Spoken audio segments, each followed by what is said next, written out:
देखो, किसी वस्तु का क्रय मूल्य और विक्रय मूल्य 5:3 के अनुपात में होने पर प्रतिशत हानि कितनी हो जाएगी? बताओ, जल्दी से बता दो।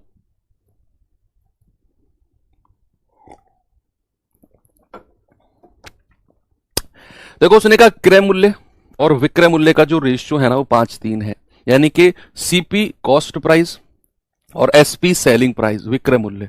रेशियो क्या है बच्चा? रेशियो है आपका 5:3, यानी कि ये अनुपात है, रेशियो है। यानी कि 5 रुपए में अगर कोई चीज खरीदी गई तो 3 रुपए में वो बेची गई होगी। आप ये सोचो कि कोई चीज 5 रुपए में खरीद कर अगर 3 रुपए में बेच दी जाए तो उसे प्रॉफिट होगा या लॉस होगा? आप कहेंगे सर ऑब्वियसली नुकसान हो जाएगा। 5 में खरीदकर अगर 3 में बेच रहे हैं तो सर ये तो बड़ा नुकसान होगा। और यहां अगर मैं आपसे कहूं कि कितनी हानि हुई है, लॉस कितना हुआ है, तो आप कहेंगे सर 5 में से 3 घटा दो, सर लॉस हुआ है 2 यूनिट का।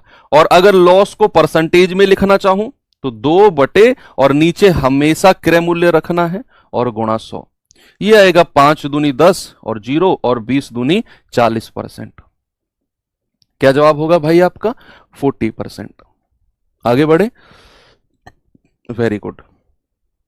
ये सवाल बताइए जरा।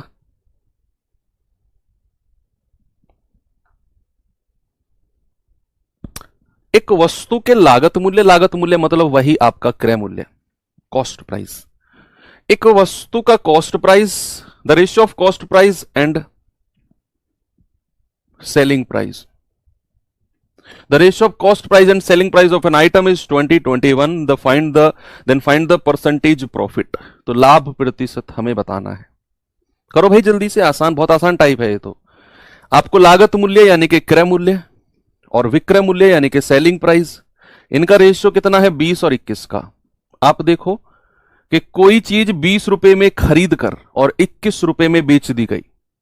20 रुपए में खरीदकर अगर 21 रुपए में बेच दी गई तो उसे प्रॉफिट होगा या लॉस होगा? सर 20 में खरीद के 21 में बेच दी, सर ये तो लाभ हो गया 1 यूनिट का।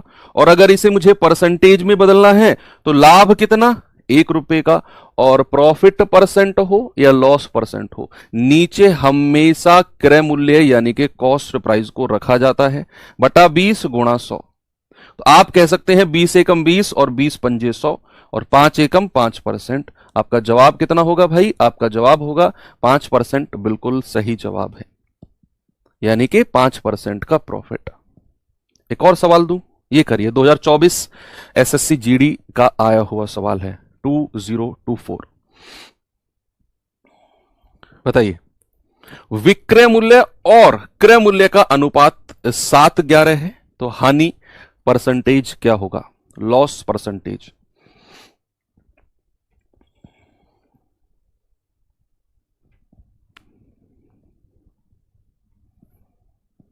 अपडेटेड चीजें भी चलती रहेंगी, जो लेटेस्ट के आपके एग्जाम में चल रही है ना, वो सारी अपडेटेड चीजें चलती रहेंगी, डोंट वरी।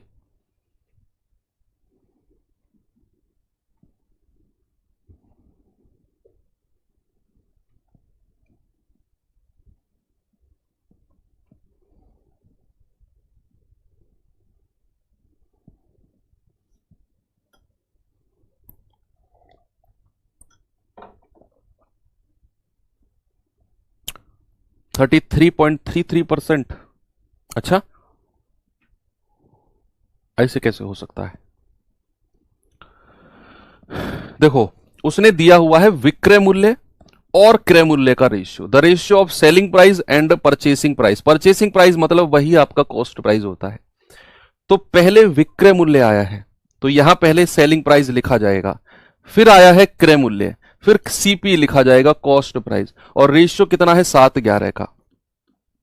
अब इस रेशियो में आपने देखना है कि कोई चीज कितने रुपए में खरीदकर कितने में बेची गई। तो यहां रट्टाफिकेशन वाला काम मत कर देना कि सर इधर वाली यानी कि 7 रुपए में खरीदकर 11 में बेच दी गई। अरे भाई, ये तो देखो कि सीपी के नीचे 11 लिखा हुआ है और एसपी के नीचे 7। सीपी होता है आपका क्रय मूल्य, खरीदने वाला, लागत, परचेसिंग प्राइस, यानी कि कोई चीज 11 रुपए में खरीदी गई है और बेची कितने में गई है? आप कहेंगे सर 7 रुपए में बेची गई है। तो यहां तो सर नुकसान हो गया, लॉस हो गया। लॉस कितने का हो गया सर? 4 का लॉस हो गया। 11 में से 7 घटा दो। और अगर मैं लॉस परसेंटेज की बात करूंगा तो 4 और नीचे हमेशा हमेशा कॉस्ट प्राइस यानी कि 11 को रखना है और गुणा 100।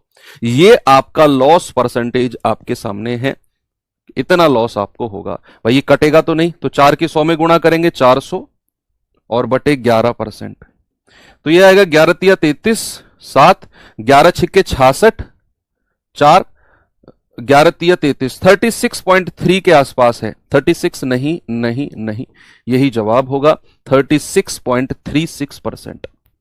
एक नजर ऑप्शन पे भी रखनी है। देखो जब भी आपके आंसर पॉइंट्स में डेसिमल में जाए ना बच्चा, सामने देखो, जब भी आपके आंसर डेसिमल्स की तरफ जाए तो एक नजर ये भी रखना कि यार जो मैं कैलकुलेशन कर रहा हूं ऑप्शन में वो कहीं एक, अब जैसे मैंने यहां 36 लिखा, मैं नहीं करता पॉइंट के बाद कैलकुलेशन, मैंने देखा 36, 36 ये हटा दो, एक ही ऑप्शन बचा, तो पॉइंट के बाद कैलकुलेशन करने की मुझे नीड ही नहीं है अगर आप एक नजर ऐसे ऑप्शन पे भी रखोगे तो।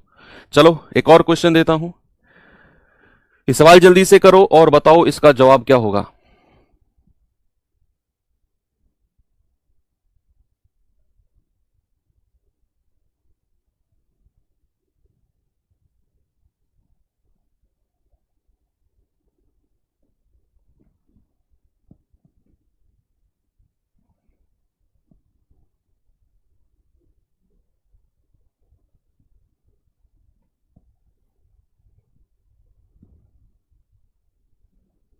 देखो उसने कहा एक वस्तु के लागत मूल्य और विक्रय मूल्य का अनुपात 5:6 है, तो प्रतिशत लाभ यानी कि परसेंटेज प्रॉफिट बताओ क्या होगा। तो आप कहेंगे कि सर यहां हमको जो रेशियो दिया हुआ है वो लागत और विक्रय का दिया हुआ है, यानी कि कॉस्ट प्राइस और सेलिंग प्राइस का क्या रेशियो है? 5 और 6। मैं कह सकता हूं कि किसी भी चीज को आप 5 रुपए में खरीद कर लाओ, सीपी के नीचे यही है, और आप उसे 6 में बेच दो, प्रॉफिट या लॉस? सर ऑब्वियसली प्रॉफिट होगा। कितना मेरे भाई? प्रॉफिट होगा। और ये भी बता दो होगा कितना? सर 6 में से 5 घटा दो, सर 1 रुपए का प्रॉफिट होगा। और अगर इसे ही मुझे परसेंटेज में बदलना है तो लाभ कितना? 1 रुपए का। और नीचे हमेशा क्या आएगा? सर हमेशा क्रय मूल्य यानी कि कॉस्ट प्राइस आएगा और इंटू 100। 5 से जाएगा बच्चा, 5 दूनी 10, 0, और 20 एकम 20, यानी कि मैं कह सकता हूं कि उसे जो प्रॉफिट होगा, उसे जो लाभ होगा वो 20% का होगा। कितना होगा? 20%। एक लास्ट क्वेश्चन और दे रहा हूं और फिर आपका टाइप चेंज कर दूंगा मैं, ठीक है? ये टाइप चेंज किससे पहले एक लास्ट क्वेश्चन ये और कर लो और फिर अगले टाइप की तरफ चलते हैं।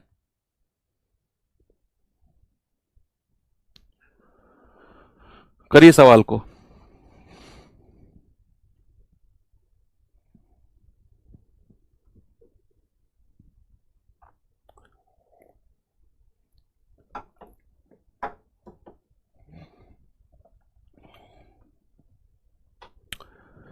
यदि किसी वस्तु के क्रय मूल्य और विक्रय मूल्य का अनुपात 18:23 हो तो लाभ प्रतिशत बताओ क्यों क्या होगा? बताओ भाई। उसने बोला क्रय मूल्य और विक्रय मूल्य का अनुपात यानी कि कॉस्ट प्राइस और सेलिंग प्राइस का रेशियो कितना है भाई साहब? 18 और 23। यानी कि यहां से मैं कह सकता हूं कि किसी चीज को 18 में खरीद कर और 23 यानी कि 23 में बेचा जा रहा है। सीपी के नीचे 18 है, सीपी के नीचे 18 है, इसका मतलब है कि उसे 18 में खरीदा जा रहा है। एसपी के नीचे 23 है, इसका मतलब उसे 23 में बेचा जा रहा है। तो आप देख सकते हो सर 18 में खरीदकर अगर 23 में बेचा है तो प्रॉफिट है, लाभ है कितना? 5 का। और अगर प्रॉफिट परसेंटेज निकालना है तो 5 का लाभ और नीचे हमेशा क्रय मूल्य को रखना है और इंटू 100। इंटू 100 हो गया, बन गई बात।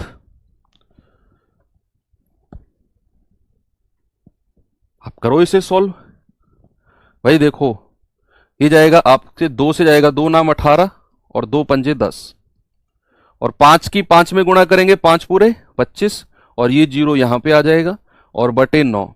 इतना परसेंट आपका सही जवाब है।